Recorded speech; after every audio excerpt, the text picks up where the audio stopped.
আসসালামু আলাইকুম। আজকে আমরা আসন্ন বার কাউন্সিল পরীক্ষার জন্য আমরা কিছু বিষয় মানে যেগুলো থেকে প্রশ্ন আসতে পারে ওই বিষয়গুলো আমরা আলোচনা করার চেষ্টা করছিলাম। তার ধারাবাহিকতায় আমরা গতকালকে আমরা দুটা ভিডিও দিয়েছি সুনির্দিষ্ট প্রতিকার আইনের। আজকে আমরা আর একটা প্রশ্ন নিয়ে আলোচনা করব। মোটামুটি আপনাদের সম্ভাব্য প্রশ্ন আসলে আসতে পারে, ভিডিওটা শুনতে পারেন। তো আমরা আজকে যে বিষয়টা দেখতে চাই সেটা হলো যেসব ক্ষেত্রে ঘোষণামূলক মোকদ্দমা দায়ের করা যায় না। এই বিষয়টা গুরুত্বপূর্ণ, যদি পরীক্ষায় আসে যে কোন ক্ষেত্রে ঘোষণামূলক মোকদ্দমাটা দায়ের করা যাবে না। যেসব ক্ষেত্রে ঘোষণামূলক মোকদ্দমা দায়ের করা যাবে না সেটা হলো কোনো সংবিধিবদ্ধ আইনকে বাতিল বা অবৈধ ঘোষণা করতে। কোনো সংবিধিবদ্ধ আইনকে বাতিল বা অবৈধ ঘোষণা করতে হলে সংবিধানের 102 অনুচ্ছেদ অনুসারে হাইকোর্ট বিভাগে রিট দায়ের করতে হয়, কিন্তু ঘোষণামূলক মোকদ্দমা দায়ের করে সংবিধিবদ্ধ আইনকে বাতিল বা অবৈধ ঘোষণা করা যায় না। তাছাড়া বিশেষ আইনে কোনো বিষয় সম্পর্কে বিশেষ পদ্ধতির বিধান থাকলে সেক্ষেত্রে ঘোষণামূলক মোকদ্দমা চলে না। যে ক্ষেত্রে বিকল্প প্রতিকার রয়েছে, আর্জিতে বর্ণিত অধিকার অস্পষ্ট, যে ডিগ্রি অকার্যকর, অধিকার শর্ত সাপেক্ষ হলে এবং তামাদিতে অধিকার বাড়িতে হলে আদালত ঘোষণামূলক মোকদ্দমা দায়ের করা যায় না, বা দায়ের করা হলেও তা চলে না, খারিজ হবে। তাহলে সরকারি কোনো সংস্থা সরকারের অন্য কোনো সংস্থার বিরুদ্ধে ঘোষণামূলক মোকদ্দমা দায়ের করলে তা গ্রহণযোগ্য নয় মর্মে হাইকোর্ট বিভাগ সিদ্ধান্ত দিয়েছেন।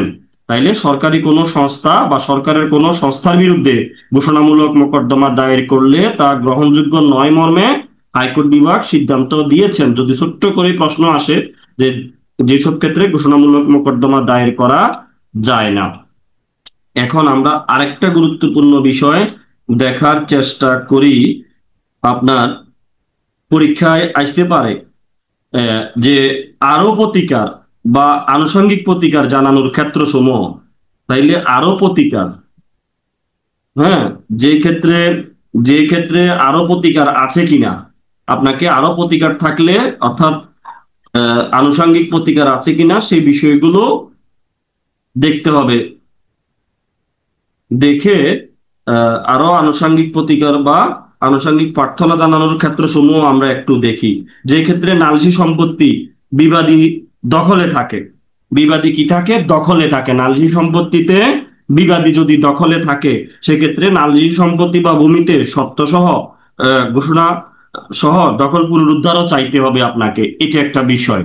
যদি প্রশ্ন চলে আসে যে যে কোন কোন ক্ষেত্রে আরো আনুষঙ্গিক প্রতিকার চাইতে হবে 42 ধারার সাথে, এরপরে আসতে পারে যেমন বেনামদারের বিরুদ্ধে দায়েরকৃত ঘোষণামূলক মোকদ্দমায় আনুষঙ্গিক প্রার্থনা হিসাবে দখল পুনরুদ্ধার চাইতে হবে। উল্লেখ্য যে বর্তমানে বেনামে সম্পত্তি অর্জনের সুযোগ নাই, কেননা ওই বিধান বিলুপ্ত হয়েছে, আমরা ওইটা বাদ। যে ক্ষেত্রে একজন বিবাদী রেজিস্ট্রিকৃত দলিলের মাধ্যমে যে ক্ষেত্রে একজন বিবাদী রেজিস্ট্রিকৃত দলিলের মাধ্যমে নালজি সম্পত্তি হস্তান্তর করে সেক্ষেত্রে বাদী কর্তৃক দায়েরকৃত মোকদ্দমায় সত্যের ঘোষণা সহ আনুষঙ্গিক প্রতিকার চাইতে হবে। তারপরে ঘোষণামূলক মোকদ্দমায় সহশরিকদের মধ্যে দখল ও শর্ত নিয়ে বিরোধের ক্ষেত্রে আনুষঙ্গিক প্রতিকার হিসাবে বাটোয়ারা না চাইলে সহশরিকদারদের নির্দিষ্ট অংশের শর্ত সম্পর্কে ঘোষণা দেওয়া সম্ভব নয়।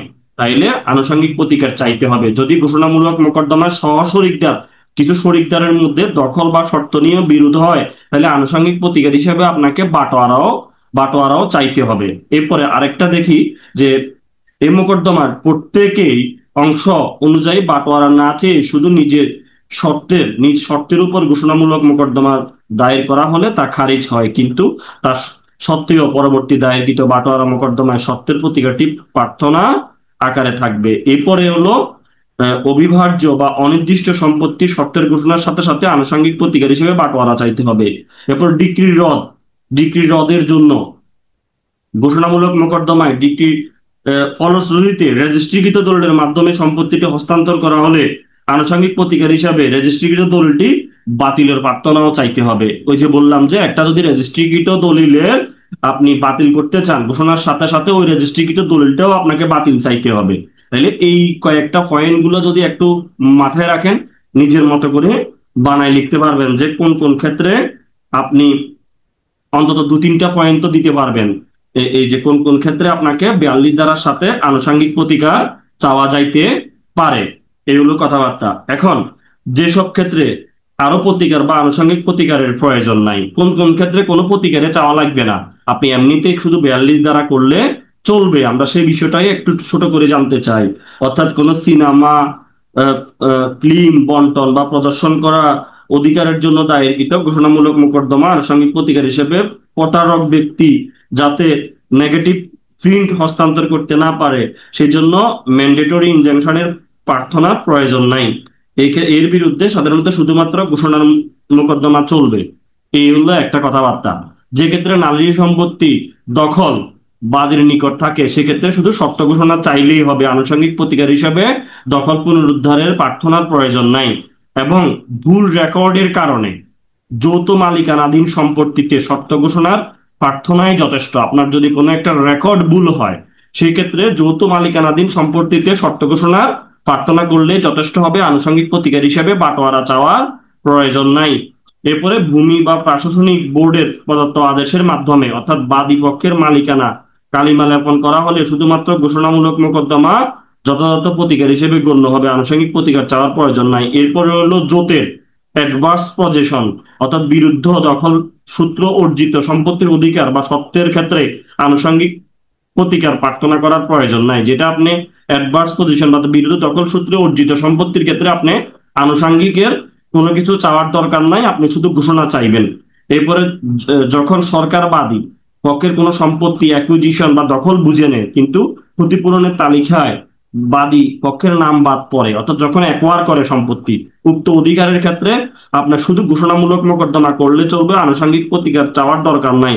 চাকরি হতে বরখাস্ত আদেশ অবৈধ, বাতিল, অকার্যকর মর্মে ঘোষণামূলক যথেষ্ট এবং আনুষঙ্গিক প্রতিকার প্রার্থনার প্রয়োজন নাই। কোনো একটা চাকরি হতে যদি বরখাস্তের আদেশ অবৈধ, বাতিল, অকার্যকর মর্মে ঘোষণামূলক মামলায় যথেষ্ট, এখানে আপনি আনুষঙ্গিক প্রতিকারের দরকার নাই। এরপরে যেখানে দলিলটি অবৈধ মর্মে ঘোষণা চাওয়া হয় সেক্ষেত্রে আনুষঙ্গিক প্রতিকার হিসেবে দলিল বাতিলের চাওয়ারও প্রয়োজন নাই।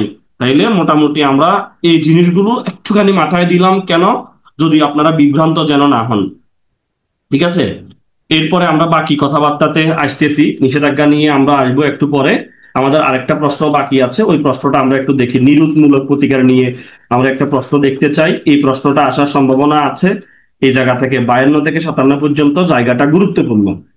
তো দেখেন, নিরোধ প্রতিকার বা প্রিভেন্টিভ রিলিফ বলতে কি বুঝেন, কিভাবে নিরোধক প্রতিকার মঞ্জুর করা হয়, বিভিন্ন প্রকার নিরোধ প্রতিকার আলোচনা করুন, এটা একটা বিষয়। আমরা দেখি যে নিরোধক প্রতিকার বা প্রিভেন্টিভ রিলিফ সাধারণত কোনো ব্যক্তিকে কোনো কাজ করা হতে বিরত রাখার জন্য আদালত যে প্রতিকার মঞ্জুর করে থাকে তাকে নিবারণমূলক প্রতিকার বা প্রতিরোধমূলক প্রতিকার বা নিষেধমূলক প্রতিকার বা প্রিভেন্টিভ রিলিফ বলে। সুনির্দিষ্ট প্রতিকার আইনের 1877-এর 6 ধারায় নিরোধক প্রতিকার বা প্রিভেন্টিভ রিলিফের সংজ্ঞা প্রদান করা হয়েছে 6 ধারা অনুযায়ী, এবং আমরা ধারা 5-এর গতেও দেখছি যে এর অধীন মঞ্জুরকৃত প্রতিকারকে নিরোধক প্রতিকার বলে। সুনির্দিষ্ট প্রতিকার আইনের 5-এর গ ধারায় বলা হয়েছে যে যে কাজ না করার ব্যাপারে কোনো পক্ষের বাধ্যবাধকতা রয়েছে, হ্যাঁ, তাকে সে কাজ না করার ব্যাপারে আদালত আদেশ প্রদান করতে পারে। অর্থাৎ যে কাজ না করার ব্যাপারে কোনো পক্ষের বাধ্যবাধকতা রয়েছে সেই কাজ হতে বিরত রাখার জন্য আদালত যে আদেশ প্রদান করে তাকে নিরোধক প্রতিকার বলে। আমরা 5-এর গতেও বলছি, আমরা বলছিলাম obligation to do, obligation not to do, আমরা 4D মনে রাখার জন্য বলছিলাম না। হ্যাঁ, একটা হলো, প্রথমটা হলো কি 5 ধারাতে কি বলা আছে, দখল গ্রহণ ও অর্পণের মাধ্যমে। এরপরে হলো যে কাজ করার জন্য বাধ্যবাধকতা আছে তা করে দেওয়ার মাধ্যমে, এবং যা না করার ব্যাপারে ইয়া আছে সেগুলো না করার মাধ্যমে, এই বিষয়গুলো। হ্যাঁ, আর আর দিয়ে রিসিভার, ডি দিয়ে হলো ঘোষণা। এই যে 5টা বিষয়ের এই এখানেও বলা আছে, আবার ধারা 6-তেও বলা আছে প্রিভেন্টিভ রিলিফের কথা। দুটা জায়গায় উল্লেখ করে আপনারা সংজ্ঞাটা দিয়ে দিবেন। এবারে যেভাবে নিরোধক প্রতিকার মঞ্জুর করা যায়, এখন নিরোধক প্রতিকার মঞ্জুর সম্পর্কে সুনির্দিষ্ট প্রতিকার আইনের 52 ধারায় আলোচনা করা হয়েছে। 52 ধারায় বলা হয়েছে যে অস্থায়ী বা স্থায়ী নিষেধাজ্ঞা মঞ্জুরের মাধ্যমে আদালত নিরোধক প্রতিকার মঞ্জুর করতে পারে, তবে অস্থায়ী এবং স্থায়ী নিষেধাজ্ঞার ক্ষেত্রে 53 ধারা প্রদান করা হয়েছে। এখানে 53 ধারা অনুযায়ী অস্থায়ী নিষেধাজ্ঞা হলো আদালতের এমন কোনো আদেশ যা মোকদ্দমা চলাকালীন সময়ে আদালত প্রদান করে এবং যা মোকদ্দমার কোনো পক্ষকে কোনো কাজ করা হতে বিরত রেখে আদালতের পরবর্তী আদেশ বা চূড়ান্ত নিষ্পত্তি আগ পর্যন্ত। তাইলে স্থায়ী নিষেধাজ্ঞা হলো এমন একটা প্রকৃতির নিষেধাজ্ঞা যা আদালত চূড়ান্ত শুনানির পরে ডিগ্রির মাধ্যমে প্রয়োগ করে মোকদ্দমার কোনো পক্ষের অধিকার চূড়ান্তভাবে নির্ধারণ করে। আর স্থায়ী বা অস্থায়ী নিরোধ প্রতিকার হলেও 55 ধারা একটা বাধ্যতামূলক নিষেধাজ্ঞা হলো হ্যাঁ সূচক বা ধনাত্মক প্রতিকার বা আদেশ সূচক নিষেধাজ্ঞা। আমরা নিষেধাজ্ঞা অনেকগুলো নিষেধাজ্ঞার কথা আমরা জানি, অস্থায়ী নিষেধাজ্ঞা, চিরস্থায়ী নিষেধাজ্ঞা, অন্তর্বর্তীকালীন নিষেধাজ্ঞা, বাধ্যতামূলক নিষেধাজ্ঞা, এগুলো সম্পর্কে আপনাদের যথেষ্ট ধারণা আছে। এরপরে আমরা দেখার চেষ্টা করি যে নিষেধাজ্ঞা কি। নিষেধাজ্ঞা হলো একটি বিচার বিভাগীয় কার্যক্রম, এটা আদালতের একটি নির্দিষ্ট আদেশ। এটা দ্বারা কোনো ব্যক্তি বা পক্ষকে কোনো নির্দিষ্ট কাজ করার জন্য কিংবা নির্দিষ্ট কাজ করা হতে বিরত থাকার জন্য নির্দেশ প্রদান করা হয়। ঠিক আছে, নিষেধাজ্ঞা হলো এমন একটি বিচার বিভাগীয় কার্য পদ্ধতি যা দ্বারা কোনো পক্ষ বা ব্যক্তি কর্তৃক একটি কাজ করা বা করা হতে বিরত থাকার জন্য আদালত কর্তৃক আদেশপ্রাপ্ত হন। নিষেধাজ্ঞা মঞ্জুর করা আদালতের স্বেচ্ছাধীন ক্ষমতায় অন্তর্ভুক্ত। হ্যাঁ, নিষেধাজ্ঞা সম্পর্কিত বিধিবিধান সুনির্দিষ্ট প্রতিকার আইনে 1877-এর 52 থেকে 57 ধারা এবং দেওয়ানি কার্যবিধি কত ধারায় ওই যে মিলে গেছে 39 আদেশের দেওয়ানি কার্যবিধির ধারাতে না, ওই যে আদেশে বলা আছে 39 আদেশে নিষেধাজ্ঞার কথা বলা আছে। কেমন রাজাক ভাই, বুঝছেন? ঠিক স্যার। মিলেনি আপনার লগে?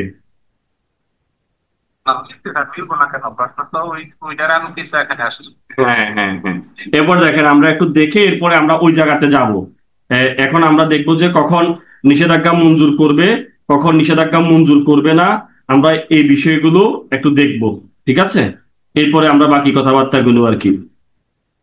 এখন দেখেন, স্থায়ী নিষেধাজ্ঞা বা চিরস্থায়ী নিষেধাজ্ঞা সুনির্দিষ্ট প্রতিকার আইনের 53 ধারায় স্থায়ী নিষেধাজ্ঞা বা চিরস্থায়ী নিষেধাজ্ঞার সংজ্ঞা প্রদান করা হয়েছে। স্থায়ী নিষেধাজ্ঞা বলতে এমন নিষেধাজ্ঞাকে বোঝায় যা মোকদ্দমার সাক্ষ্য গ্রহণ পূর্বক বিচার নিষ্পত্তির পর মোকদ্দমার গুণাগুণের উপর ভিত্তি করে ডিক্রির মাধ্যমে প্রদান করা হয়। এই নিষেধাজ্ঞার মাধ্যমে বিবাদীকে স্থায়ী নিষেধাজ্ঞা না স্যার? বুঝি নাই। 53 ধারা মনে হয় অস্থায়ী নিষেধাজ্ঞা, আর স্থায়ী নিষেধাজ্ঞা 54 ধারা। 53-তে অস্থায়ী, 54-তে স্থায়ী। হ্যাঁ সরি, 53-তে অস্থায়ী। এরপরে তো বাধ্যতামূলক নিষেধাজ্ঞাটা আমরা একটু দেখি। সুনির্দিষ্ট প্রতিকার আইনের 55 ধারায় বাধ্যতামূলক নিষেধাজ্ঞা সম্পর্কে আলোচনা করা হয়েছে। হ্যাঁ, 55 ধারা অনুসারে বাধ্যতামূলক নিষেধাজ্ঞা হলো একটা আদেশমূলক নিষেধাজ্ঞা যার মাধ্যমে আদালত বিবাদীকে কোনো বাধ্যবাধকতা পালনের নির্দিষ্ট কার্য সম্পাদনে বাধ্য করে, অর্থাৎ যে কাজ সম্পাদনে বিবাদীর বাধ্যবাধকতা রয়েছে বা সম্পাদনে বাধ্য করায় বাধ্যবাধকতামূলক নিষেধাজ্ঞার মূল উদ্দেশ্য। আমরা তাহলে দেওয়ানি আদালত যখন চিরস্থায়ী নিষেধাজ্ঞার ডিগ্রি প্রদান করেন, কখন একটা চিরস্থায়ী নিষেধাজ্ঞার ডিগ্রি প্রদান করবেন, ওই সেটা হলো আমাদের 12 ধারার যে 4টা ক্ষেত্র আছে ওইগুলো থাকবে। আরেকটা হলো ওই যে মামলার আধিক্য রোধ করার জন্য, সংখ্যাধিক্য রোধ করার জন্য বা নিরসনের জন্য নিষেধাজ্ঞাটা দেওয়াটা প্রয়োজন একসাথে, নাইলে আরেকটা মামলা করার দরকার আছে। এই জন্য যেমন যে ক্ষেত্রে বিবাদী বাদীর পক্ষে সম্পত্তির জিম্মাদার বা যে ক্ষেত্রে অধিকার লঙ্ঘনের ফলে কৃত ক্ষতি বা সম্ভাব্য ক্ষতি নিরূপণে কোনো মানদণ্ড নেই, যে ক্ষেত্রে আর্থিক ক্ষতিপূরণ দ্বারা পর্যাপ্ত প্রতিকার সম্ভব না, যে ক্ষেত্রে আর্থিক ক্ষতিপূরণের পাওয়ার কোনো সম্ভাবনা নেই, এবং যে ক্ষেত্রে বিচার বিভাগীয় কার্যক্রমের সংখ্যাধিক্য বা জটিলতা নিরসনের জন্য নিষেধাজ্ঞা প্রয়োজন। এখন যে সকল ক্ষেত্রে আদালত নিষেধাজ্ঞা মঞ্জুর করবে না, কখন নিষেধাজ্ঞা মঞ্জুর করবে না, আমরা 56 ধারাতে দেখছি না, এখানে 11টি ক্ষেত্রে আদালত নিষেধাজ্ঞা কি করবে না, মঞ্জুর করবে না। ওই বিষয়টাই আপনাদেরকে মাথায় রাখতে হবে, কখন কখন নিষেধাজ্ঞা না দিতে পারে। এই যে 56 ধারা আমরা জেএসএল, আমরা বলছিলাম জেএসএল ফিসি বিএনপি ইসিপি, ওই যে যে ব্যাখ্যাগুলো 11টা ক্ষেত্রে, এই বিষয়টা একটু আপনাদেরকে মাথায় রাখতে হবে।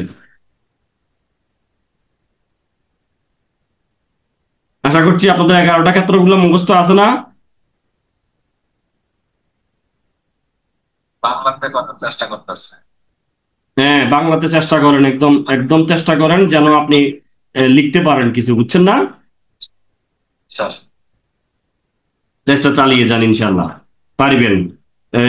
মানে বিচারিক কার্যক্রমের বহুত্ব নিবারণের ক্ষেত্র ব্যতীত বা অন্যান্য কার্যক্রম স্থগিত রাখার জন্য নিষেধাজ্ঞা মঞ্জুর করবে না, এবং অধীনস্থ এমন আদালতের বিচার কার্যক্রম স্থগিত করতে আদালত নিষেধাজ্ঞা মঞ্জুর করবে না। এবং কোনো ব্যক্তি আইনানুগ কর্তৃপক্ষের, হ্যাঁ ওই যে লিজিসলেটিভ আর কি, আইনানুগ কর্তৃপক্ষের আবেদন করা হতে বিরত রাখতে আদালত নিষেধাজ্ঞা মঞ্জুর করবে না। তাইলে জুডিশিয়াল, এরপরে হলো সাবঅর্ডিনেট অর্থাৎ নিজের নিচের কোনো কোর্টকে স্থগিত রাখার জন্য এবং আইন প্রণয়নের বিষয়গুলো স্থগিত রাখার জন্য। তারপরে হলো পাবলিক অর্থাৎ জনস্বার্থে সরকারি কার্যক্রমে বা বিদেশি আদালতের কোনো সার্বভৌম কাজে হস্তক্ষেপ করার জন্য নিষেধাজ্ঞা মঞ্জুর করবে না। এরপরে হলো ওই যে সি দিয়ে হলো ধরেন সিআরপিসি, হ্যাঁ, বা ফৌজদারি বা ক্রিমিনাল ম্যাটার, যে ফৌজদারি কার্যধারা স্থগিত রাখার জন্য দেওয়ানি আদালত নিষেধাজ্ঞা মঞ্জুর করবে না। এরপরে হলো আপনার হলো যে এসএলপিসি, আপনার হলো বি, বিডি হলো যে কাজটি সুস্পষ্টভাবে উৎপাদ বলে মনে হয় না, এবং যে স্যার, স্যার, এখানে একটা প্রশ্ন, একটা পয়েন্ট আছে, বাদী মৌন সম্মতি কি? মৌন সম্মতি কথাটা কি অর্থে বুঝাইছে স্যার? এটা বাংলাতে আছে। বাদীর মৌন সম্মতি মানে বাদীর এখানে মানে মৌন মানে অর্থ হলো কিয়া, মানে ভিতরে ভিতরে তার একটা সম্মতি আছে আর কি। এ, এ, যে আসলে নিষেধাজ্ঞা না দেওয়া হোক এই টাইপের কিছু সম্মতি হয়তো তার আছে, যেটা মৌন সম্মতি বুঝায়। মানে যে সম্মতিটা উনি সরাসরি প্রকাশ্যভাবে দেয় নাই, বাট এটা বোঝা যাইতেছে যে তার একটা, ওই যে এরকম হয় না বিয়ের মধ্যে মনে করেন কথা বলে না, কবুল বলে না, বাট কি উনি বোঝা যাচ্ছে যে না, হ্যাঁ বলে না, নাও বলে না, তাইলে আপনি একটা সম্মতি হিসেবে ধরে নেবেন আর কি। এরকম যে এখানে একটি ক্রমাগত লঙ্ঘন নিরোধ করার জন্য যাতে আবেদনকারী, যে আবেদন করছে নিষেধাজ্ঞা, যে আবেদন করছে ওনারও একটা মৌন সম্মতি প্রদান করছে, মানে একটা একটা একটা লঙ্ঘন বা একটা নিরোধ করবার জন্য যাতে আবেদনকারী একটা মৌন সম্মতি রয়েছে, এই সম্মতি থাকলেও এরকম যদি মৌন সম্মতি প্রদান করেছে যেটাতে, তাইলে এখানে নিষেধাজ্ঞা দেওয়ার তো দরকার নাই, এই টাইপের গল্প আর কি। ওকে, তাইলে আমরা এই 11টা বিষয়গুলো একটু দেখবেন। 11টা, এইটা হ্যাঁ ঠিক স্যার, এই যে এই 56 ধারা যে এই অস্থায়ী এটা তো অস্থায়ী নিষেধাজ্ঞা না স্থায়ী 56 ধারা, হ্যাঁ এটা কি স্যার? বুঝি নাই। যে সকল ক্ষেত্রে আদালত নিষেধাজ্ঞা মঞ্জুর করবে না, হ্যাঁ, এখানে যে সকল ক্ষেত্রে এখানে স্থায়ী অস্থায়ী কোনো কথা নাই, নিষেধাজ্ঞা দিবে না এই ক্ষেত্রগুলোতে। আচ্ছা, যে সকল ক্ষেত্রে আদালত নিষেধাজ্ঞা মঞ্জুর করবে না, হুম। এটা হলো মূল থিম। এরপরে হলো 11টা পয়েন্ট, মানে এই 11টা পয়েন্ট হলো ব্যতিক্রম, এগুলো থাকলে আদালত কোনোভাবেই নিষেধাজ্ঞা দিবে না। এই ব্যতীত হইলে আর নিষেধাজ্ঞা দিব, এটাই তো এই ধারাটার ফ্যাসটা তো এটাই স্যার। এটাই ব্যাস। Okay sir. ব্যাসের শেষটাই, ব্যাসের শেষটাই। এরপরে হচ্ছে হলো আপনার হলো আমরা দেখি যে চুক্তির নেতিবাচক অংশ পালনে নিষেধাজ্ঞা, অর্থাৎ যেটা নেগেটিভ, মানে কিছু জিনিস বলবে যে এই কাজটা করতে পারবো না। আমরা 57 ধারাতে কি দেখছি, ওই যে সাকিবুল হাসানের সাথে অথবা পরিমনির সাথে কথা হয়েছে, উনি আমাদের খাগড়াছড়িতে এসে কনসার্ট করবে। এখন উনি বললো যে পরবর্তীতে উনি অস্বীকার করতেছে যে না, উনি কনসার্ট করবে না, উনি একটা এক্সকিউজ দেখাইতেছে, উনি অসুস্থ। ওনার সাথে কার সাথে, আপনার শরীফুল রাজের সাথে ঝগড়া হয়েছে, ঠিক আছে, অথবা এখন শেখ স্বাধীনে কে আছে গায়ক, ওনার সাথে ঝগড়া হয়েছে, উনি উনি পারবে না, উনি মানসিকভাবে বিপর্যস্ত। এখন তাকে আপনি জোর করতে পারবেন না, তবে আপনি এখানে একটা নিষেধাজ্ঞা চাইতে পারবেন যেন উনি এই কদিন, যে কদিনের জন্য আমার এখানে তার সাথে আমার কন্ট্রাক্ট হয়েছে, ওই দিন যেন উনি কোথাও যেন গান করতে না পারে, ওই নিষেধাজ্ঞা, বা ওই দিন কোনো কোথাও যদি উনি ড্যান্স করতে না পারে, ওই নিষেধাজ্ঞা আপনি চাইতে পারবেন। এতে হলো নেতিবাচক অংশ পালনের নিষেধাজ্ঞা। দেখেন আমরা একটু পড়ি যে সুনির্দিষ্ট প্রতিকার আইনের 57 ধারায় আদালত নেতিবাচক চুক্তি পালনের জন্য নিষেধাজ্ঞা মঞ্জুর করতে পারে। 57 ধারার অপরিহার্য উপাদান হলো এই ক্ষেত্রে চুক্তিটিতে অবশ্যই দুটি সম্মতি থাকতে হবে, কোনো কাজ করার ইতিবাচক সম্মতি হ্যাঁ সূচক অংশ, আর কোনো কাজ না করার ব্যক্ত সম্মতি বা না সূচক অংশ। না সূচক অংশ বা সম্মতি চুক্তির অবশিষ্ট অংশ হতে অবশ্যই পৃথক প্রকৃতির হতে হবে। এছাড়া আবেদনকারী অবশ্যই চুক্তিতে তার দায়িত্ব সম্পূর্ণ ভাবে প্রতিপালন করেছে। এই ক্ষেত্রে আদালত সূচক সম্পত্তির সুনির্দিষ্ট বলবৎকরণ করে বাধ্য করতে না পারলেও না সূচক সম্মতি পালনে নিষেধাজ্ঞা মঞ্জুর করতে পারে। যেমন আমরা বললাম মাসুদ রোবেলের সাথে এই মর্মে চুক্তি হয়েছে 12 মাসের জন্য ওই যে উনি রোবেলের থিয়েটারে গান গাইবে, অন্যত্র জনসমক্ষে গান পরিবেশন করবে না। এক্ষেত্রে ইতিবাচক সূচক সম্মতি হলো মাসুদ 12 মাসের জন্য রোবেলের থিয়েটারে গান গাইবে, আর না সূচক হলো মাসুদ অন্যত্র জনসমক্ষে উনি গান পরিবেশন করবে না। এই ক্ষেত্রে যদি অন্য কোথাও গান গাইতে না, মানে উনি যদি এই থিয়েটারে গান গাইতে না চায়, তাহলে আদালত মাসুদকে বা রোবেলের থিয়েটারে গান গাইতে বাধ্য করার জন্য সুনির্দিষ্ট কার্য সম্পাদনের দিতে পারে না, কিন্তু মাসুদ যেন অন্যত্র যেন গান গাইতে না পারে এই জন্য একটা নেতিবাচক, অর্থাৎ তাকে সে কি দিতে পারে, নিষেধাজ্ঞা দিতে পারে। এই হলো মোটামুটি কথাবার্তা। আশা করছি আপনারা বিষয়টা বুঝতে পেরেছেন। যদি চিরস্থায়ী নিষেধাজ্ঞার মামলা আসলে তো দিয়ে দিবেন যে বিজ্ঞ সহকারী জজ আদালত ঢাকা, সূত্র দেওয়ানি মোকদ্দমা নং, আবারও নাম বাদী বনাম বিবাদী, এরপরে বিষয় 54 বা 55 দ্বারা নিষেধাজ্ঞার আবেদন বা এখানে মোকদ্দমার তাজাত মূল্য বিনীত নিবেদন। এই যে এরপরে হলো তফসিল সৌদ্ধি, এখানে তফসিলের আগে আপনাকে হলফনামা সত্যপাঠ, এই বাকি বিষয়গুলো সবই এখানে লাগবে। ঠিক আছে। চিরস্থায়ী নিষেধাজ্ঞার দরখাস্ত মানে এটা আরজির মতো, এটা দরখাস্ত নয়, এটা আরজির মতো ভাবে, এটা একটু ব্যতিক্রম, এটা একটু মাথায় রাখতে হবে আপনাকে পরীক্ষার হলে।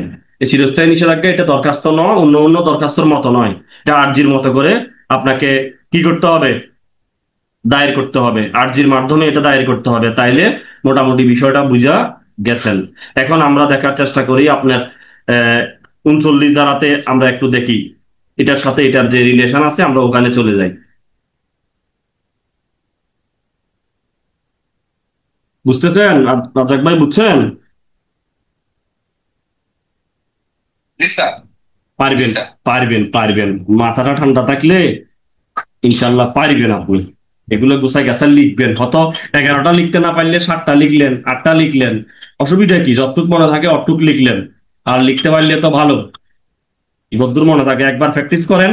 আজকে আজকে ক্লাস শেষ হওয়ার পরে এই 56 ধারাটা একবার ট্রাই করেন।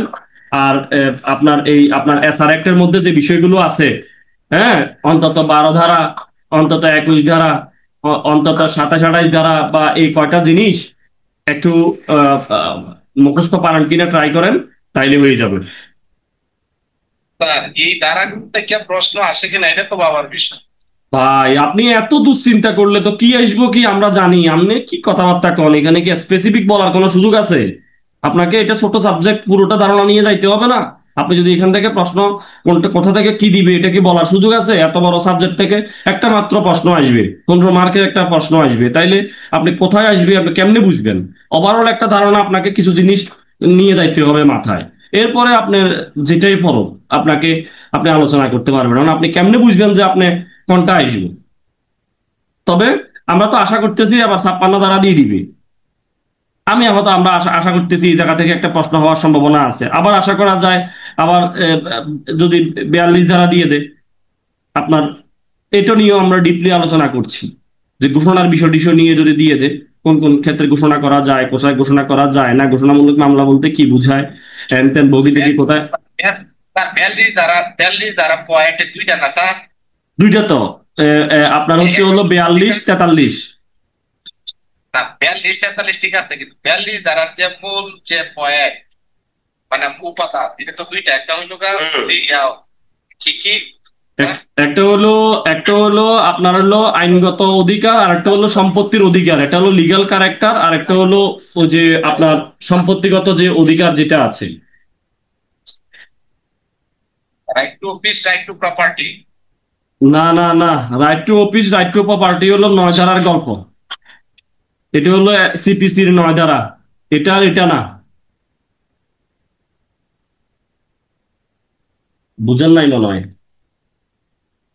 এখানে হলো আপনার হলো আপনি সম্পত্তিতে আপনার অধিকার আছে, অথবা আপনার একটা পদে আপনার অধিকার আছে সেই বিষয়গুলো আসবে হলো এখানে।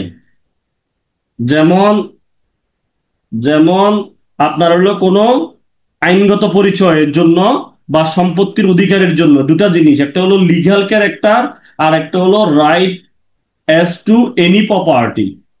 হ্যাঁ,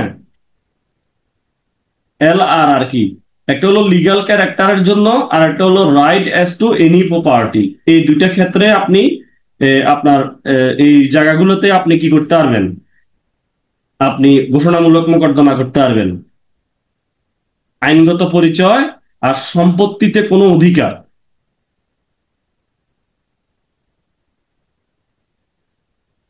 ওকে, দেখেন আমরা আবারও দেখতেছি অস্থায়ী নিষেধাজ্ঞা কি জিনিস, ওখানেও আমরা দেখছি, এখানেও আমরা বলতেছি অস্থায়ী নিষেধাজ্ঞা। দেওয়ানি কার্যবিধি 1908-এ অস্থায়ী নিষেধাজ্ঞার কোনো সংজ্ঞা দেওয়া হয় নাই, তবে সুনির্দিষ্ট প্রতিকার আইনের কোথায় 1878-এর 53 ধারায় অস্থায়ী নিষেধাজ্ঞার সংজ্ঞা প্রদান করা হয়েছে। উক্ত আইনে 53 ধারা অনুযায়ী অস্থায়ী অস্থায়ী নিষেধাজ্ঞা হলো আদালতের এমন কোনো আদেশ যা মোকদ্দমার কোনো পক্ষকে বা কোনো কাজ করতে বা কোনো কাজ করা থেকে বিরত রাখতে বাধ্য করে। অস্থায়ী নিষেধাজ্ঞার আদেশ আদালতের পরবর্তী নির্দেশ না দেওয়া পর্যন্ত বলবৎ থাকে বা মোকদ্দমা চূড়ান্ত নিষ্পত্তি না হওয়া পর্যন্ত বলবৎ থাকে। তাহলে সুনির্দিষ্ট প্রতিকার আইনের 53 ধারায় অস্থায়ী নিষেধাজ্ঞার সংজ্ঞা প্রদান করা হলেও আদালত নিষেধাজ্ঞা মঞ্জুর করে দেওয়ানি কার্যবিধির 39 আদেশের 1 ও 2 বিধি অনুযায়ী। এখানে 1 ও 2 বিধি অনুযায়ী, 39 আদেশের 1 ও 2 বিধি অনুযায়ী নিষেধাজ্ঞার এটা মঞ্জুর করে। এরপরে হলো যে যে অস্থায়ী নিষেধাজ্ঞার আবেদন করতে পারে, কে পারে, একটা দেওয়ানি মোকদ্দমার যে কোনো পক্ষ, এরা যে কোনো পক্ষ পারে, বাদীও পারে বিবাদীও পারে অস্থায়ী নিষেধাজ্ঞা আবেদন করতে পারে। যে আইনের বিধান বলে আদালত অস্থায়ী নিষেধাজ্ঞা মঞ্জুর করে। দেওয়ানি কার্যবিধির 39 আদেশের 1 ও 2 বিধির অধীন আদালত অস্থায়ী নিষেধাজ্ঞা মঞ্জুর করতে পারে। দেওয়ানি কার্যবিধির 39 আদেশের 1 বিধির অধীন সম্পত্তি অর্থাৎ স্থাবর অস্থাবর উভয় ক্ষেত্রে অস্থায়ী নিষেধাজ্ঞার আদেশ দিতে পারে। তবে দেওয়ানি কার্যবিধির 39 আদেশের 2 বিধির অধীন চুক্তিভঙ্গ অর্থাৎ ব্রিচ অফ কন্ট্রাক্ট বা ক্ষতি সাধন করা হতে বিরত রাখতে অস্থায়ী নিষেধাজ্ঞা মঞ্জুর করতে পারে। সম্পত্তির ক্ষেত্রে অস্থায়ী নিষেধাজ্ঞা 39 আদেশের 1 বিধির অধীন আদালত কোনো সম্পত্তির ক্ষেত্রে অস্থায়ী নিষেধাজ্ঞা মঞ্জুর করতে পারে যদি মোকদ্দমার বিরোধীয় কোনো সম্পত্তি মোকদ্দমার কোনো পক্ষ কর্তৃক অপচয়, কি, ক্ষতি, হস্তান্তর বা বিক্রয়, আমরা বলছিলাম না দক্ষ বিমনয় এরকম একটা কিছু বলছিলাম, এই বিষয়গুলো যদি হয় তাইলে কি কি হইতে পারে, অস্থায়ী নিষেধাজ্ঞা দিতে পারে। বিবাদী তার পাওনাদারকে প্রতারিত করার উদ্দেশ্যে তার সম্পত্তি হস্তান্তর বা অপসারণ করার উদ্যোগ নিলে বা হুমকি দিলে আপনি অস্থায়ী নিষেধাজ্ঞা চাইতে পারেন। এখন চুক্তি ভঙ্গ বা ক্ষতি সাধন করা হতে বিরত রাখতে অস্থায়ী নিষেধাজ্ঞা, এটা 39 আদেশের 2 বিধি অনুসারে বিবাদী চুক্তি ভঙ্গ বা ক্ষতি সাধন করা থেকে বিরত রাখতে আদালত অস্থায়ী নিষেধাজ্ঞা মঞ্জুর করতে পারে। মোকদ্দমার কোনো ক্ষতিপূরণ প্রার্থনা হোক বা না হোক বিবাদী ক্ষতি সাধন করা হতে বিরত রাখতে 39 আদেশের 2 বিধির অধীন অস্থায়ী নিষেধাজ্ঞার আবেদন করতে পারে। অস্থায়ী নিষেধাজ্ঞার আদেশ প্রদানের পূর্বে আদালত যে সকল বিষয় বিবেচনা করবে সেগুলো হলো কি, একটা অস্থায়ী নিষেধাজ্ঞা দেওয়ার আগে আদালত কি কি বিষয়গুলো দেখবে, হুটহাট করে তো দিবে না। তারা দেখবে যে ওই যে আমরা ফিবিএ বলছিলাম, ওই যে প্রাইম এফিসি কেস আছে কিনা, হ্যাঁ, বিধি হলো আপনার হলো ব্যালেন্স অফ কনভেনিয়েন্ট ইনকনভেনিয়েন্স, একটা কথা আছে না, এই এই কথাগুলো ভারসাম্য নীতি দেখবে। এরপরে আয় দিয়ে দেখবে হলো মানে এটা ইরিফেয়ারেবল লস হয়ে যাচ্ছে কিনা, অপূরণীয় ক্ষতি হয়ে যাচ্ছে কিনা। হ্যাঁ, তারপরে জনস্বার্থ দেখবে, ন্যায় বিচারের স্বার্থ দেখবে। এই বিষয়গুলো দেখে আদালত কি করবে, হ্যাঁ, অস্থায়ী নিষেধাজ্ঞা মঞ্জুর করবে। তাহলে এই যে প্রাইম ফেসি কেস মানে ওই যে দৃষ্টত মামলা, অর্থাৎ অস্থায়ী নিষেধাজ্ঞা মঞ্জুরের ক্ষেত্রে আদালত যে সকল বিষয় নীতিমালা বিবেচনা নিয়ে থাকেন তার মধ্যে অন্যতম হলো এটা একটা দৃষ্টত মামলা কিনা। দৃষ্টত মামলা তো বুঝেন, মানে এটা দেখলেই এটা আসলে কি মামলাটা চলতে পারে কিনা, এটা হলো আর কি, মানে প্রথম দেখাতেই ওই যে যে ফেমে ফেমে করার মতো অবস্থা আর কি, যে এই টাইপের কথাবার্তা ওনারা দেখলেই বুঝতে পারবে যে আসলে মামলাটার গ্রহণযোগ্যতা কতটুকু আছে, এটা কি আসলে বাদী চাইতে পারে কিনা বা বাদী মামলাটা চলতে পারে কিনা, এটাকে বলা হয় প্রাইমা ফেসি কেস। তাহলে দৃশ্যত মামলা প্রাইমা ফেসি অর্থ হলো আদালত প্রাথমিকভাবে মনে করবে দরখাস্তকারী উক্ত অস্থায়ী নিষেধাজ্ঞা আদেশ পাওয়ার হকদার, মোকদ্দমার দাবিকৃত প্রতিকার পাওয়ার ব্যাপারে সে অধিকারী। অর্থাৎ চিরস্থায়ী নিষেধাজ্ঞা মামলা বাদী যদি অস্থায়ী নিষেধাজ্ঞার আবেদনে দেখতে পারে সে যে বিরোধী সম্পত্তি দখলে আছে, তাইলে আবেদনকারী দৃষ্টিত মামলা আছে বলে আদালত গণ্য করবে। এরপরে অপূরণীয় ক্ষতি মানে, এখানে অপূরণীয় ক্ষতির সম্ভাবনা না থাকলে আদালত অস্থায়ী নিষেধাজ্ঞা মঞ্জুর করে না। যে ক্ষতি সাধারণত অর্থ দ্বারা পূরণ করা হয় না তা হলো অপূরণীয় ক্ষতি। আবেদনকারীর পক্ষে অপূরণীয় ক্ষতির সম্ভাবনা থাকলে নিষেধাজ্ঞা সংক্রান্ত বিষয়টি উক্ত পক্ষের অনুকূলে আছে বলে বিবেচিত হবে। এরপর হলো সুবিধা অসুবিধার ভারসাম্য, হচ্ছে ব্যালেন্স অফ কনভেনিয়েন্স বা ইনকনভেনিয়েন্স, যেটা বললাম। অস্থায়ী নিষেধাজ্ঞার মঞ্জুরের ক্ষেত্রে আদালত উভয় পক্ষের সুবিধা অসুবিধার ভারসাম্য দেখবেন, যে অস্থায়ী নিষেধাজ্ঞা মঞ্জুর করলে বিবাদীর যে ক্ষতি হওয়ার সম্ভাবনা থাকে, বা নিষেধাজ্ঞা মঞ্জুর না করলে বাদীর কি ক্ষতি হওয়ার, বাদীর যদি বিবাদীর চাইতে বেশি ক্ষতি হওয়ার সম্ভাবনা থাকে সেক্ষেত্রে উনি নিষেধাজ্ঞা মঞ্জুর করতে পারে না করতে পারে, উনি দেখবে কার কি গল্প, বাদী বিবাদীটা কি বাদীর ক্ষতি হয়ে যেতেছে নাকি বিবাদীর ক্ষতি হইতেছে, কে নিষেধাজ্ঞার আবেদনটা করছে, ওই বিষয়গুলো দেখবে, এখানে ভারসাম্য দেখবে। এরপরে হলো এটা জনস্বার্থ, যে ক্ষেত্রে সরকারি কর্তৃপক্ষের বিরত রাখতে অস্থায়ী নিষেধাজ্ঞা আবেদন করা হয়, সেক্ষেত্রে অস্থায়ী নিষেধাজ্ঞার আবেদন মঞ্জুর করতে জনস্বার্থ বিবেচনা করতে পারে, এবং ন্যায় বিচারের স্বার্থে যে ন্যায় বিচার বিঘ্নিত হইতেছে কিনা ওই বিষয়গুলো। এরপরে যে অস্থায়ী নিষেধাজ্ঞার আবেদন, যে অস্থায়ী নিষেধাজ্ঞার আবেদন করতে পারে, কে পারে অস্থায়ী নিষেধাজ্ঞার আবেদন? এটা পারে বাদী বিবাদী উভয় অস্থায়ী নিষেধাজ্ঞার আবেদন করতে পারে। যার বিরুদ্ধে অস্থায়ী নিষেধাজ্ঞার আবেদন আহ, জারি করা যায়, যার বিরুদ্ধে, অর্থাৎ শুধুমাত্র মোকদ্দমার পক্ষের বিরুদ্ধে অস্থায়ী নিষেধাজ্ঞার আবেদন জারি করা যায়, মোকদ্দমার পক্ষ নয় এমন তৃতীয় ব্যক্তির বিরুদ্ধে অস্থায়ী নিষেধাজ্ঞা মঞ্জুর করা যায় না। এটা খুব গুরুত্বপূর্ণ কথাবার্তা, ঠিক আছে?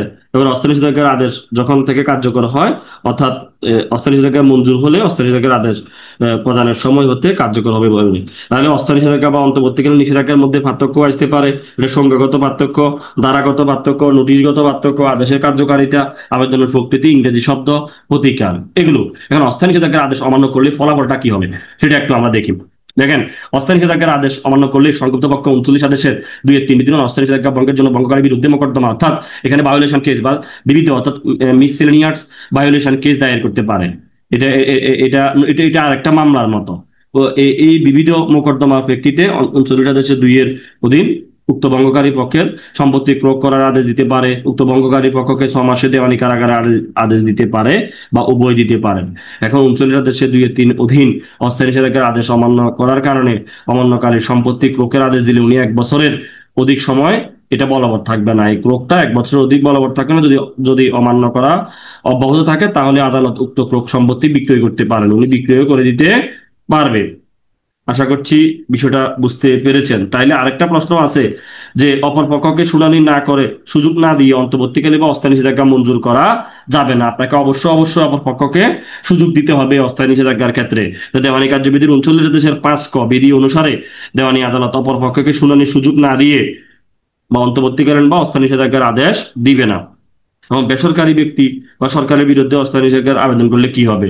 দেওয়ানি কার্যবিধির 39 আদেশের 5 ক বিধি অনুযায়ী আদালত সরকারি কর্তৃপক্ষের শুনানির সুযোগ না দিয়ে সরকার বিধিবদ্ধ কর্তৃপক্ষের বিরুদ্ধে অন্তর্বর্তীকালীন বা অস্থায়ী নিষেধাজ্ঞা মঞ্জুর করবে না। অবশ্যই এখানে তাকে শুনানির সুযোগ দিতে হবে। কোনো বেসরকারি ব্যক্তি কর্তৃক সরকারের বিরুদ্ধে বিধিবদ্ধ সরকারি কর্তৃপক্ষের বিরুদ্ধে অন্তর্বর্তীকালীন অস্থায়ী নিষেধাজ্ঞার আবেদন করেছে, এমন নিষেধাজ্ঞার আদেশ সরকারের কোনো উন্নয়ন কর্মসূচি, উন্নয়ন কর্মকাণ্ডকে যেন বাধাগ্রস্ত করবে, এমন নিষেধাজ্ঞা জনস্বার্থের জন্য ক্ষতিকর হলে। তাহলে কোনো বেসরকারি ব্যক্তি অন্য কোনো বেসরকারি ব্যক্তির নিকট যদি নিষেধাজ্ঞার আবেদন করে তাহলে কি করবে?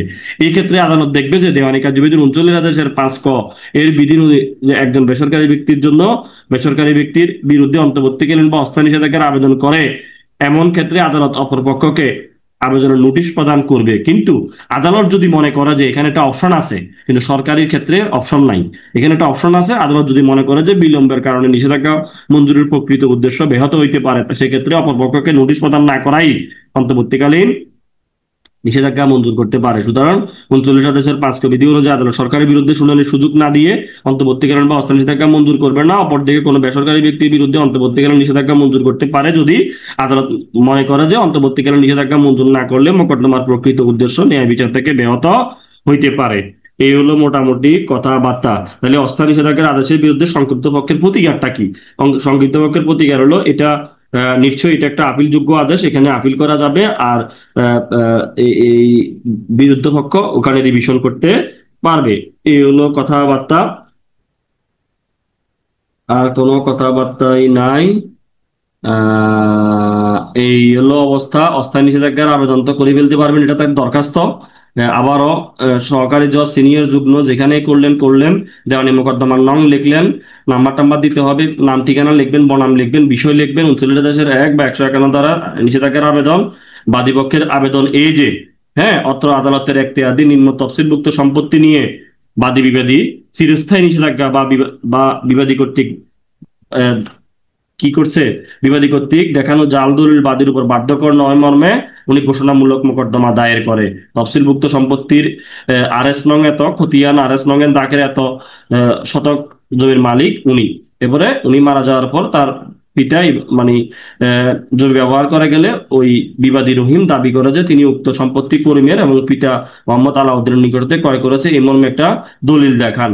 তাহলে বাদী দাবি করে যে উক্ত দলিলটি জাল, বিবাদী কোনো ভাবে তার সম্পত্তি মালিক বা হকদার না। এই বিষয়গুলো লিখবেন, কোন বিষয় নিয়ে মামলাটা করছেন সেই বিষয়গুলো 2-3টা ফেরাতে লিখবেন।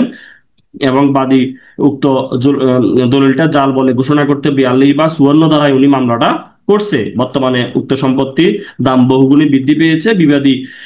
বাদীকে উক্ত সম্পত্তি কম মূল্যে বিক্রয়ের প্রস্তাব দিলে বাদী তা অস্বীকার করে এবং বিবাদী এই প্রস্তাবে রাজি না হয় বা ভীষণ ক্ষিপ্ত হয়ে উনি এত এত তারিখে একটা মামলা উনি দায়ের করেছে, ইত্যাদি ইত্যাদি করে এরপরে উনি কি করছে, উনি এই সম্পত্তিগুলো উনি অন্য জায়গায় বিক্রি করে দেওয়ার জন্য চাইতেছে। এরপরে এখন যদি নিষেধাজ্ঞা যদি না দেওয়া হয়, মানে অস্থায়ী নিষেধাজ্ঞা যদি না দেওয়া হয়, তাহলে বাদীর অপূরণীয় ক্ষতি হয়ে যাবে। অতএব বিজ্ঞ আদালতের বিষয়টি গুরুত্বের সাথে বিবেচনা করে পত্র মোকদ্দমা নিষ্পত্তি না হওয়া পর্যন্ত বিবাদী যেন নালিশি সম্পত্তিতে প্রবেশ করতে না পারে, সেখান থেকে বাদীকে বেদখল করতে না পারে, শান্তিপূর্ণভাবে দখল করতে পারে। এই জন্য বর্তমান অবস্থার উপর পরিশোধন করে এবং এই জন্য বিবাদীর বিরুদ্ধে অস্থায়ী নিষেধাজ্ঞার আদেশ দিতে একান্ত মর্জি হয়। তফসিল সৌদ্দি হলফনামা, এটা দরখাস্ত, এখানে হলফনামা আসবে, শুধুমাত্র হলফনামা, এখানে সত্যপাঠ আসবে না। ঠিক আছে? আমি কি কথা বুঝতে পেরেছি? বুঝে গেছেন তো? শুধু আরজি মুসাবিদার ক্ষেত্রে নতুন যে যেটা এখানে হলফনামাও লাগবে এখন, দুইটাই লাগবে এখন। কিন্তু দরখাস্তর ক্ষেত্রে শুধু খালি দহ দহ হলফনামা, সত্য পাঠের প্রয়োজন নাই। না।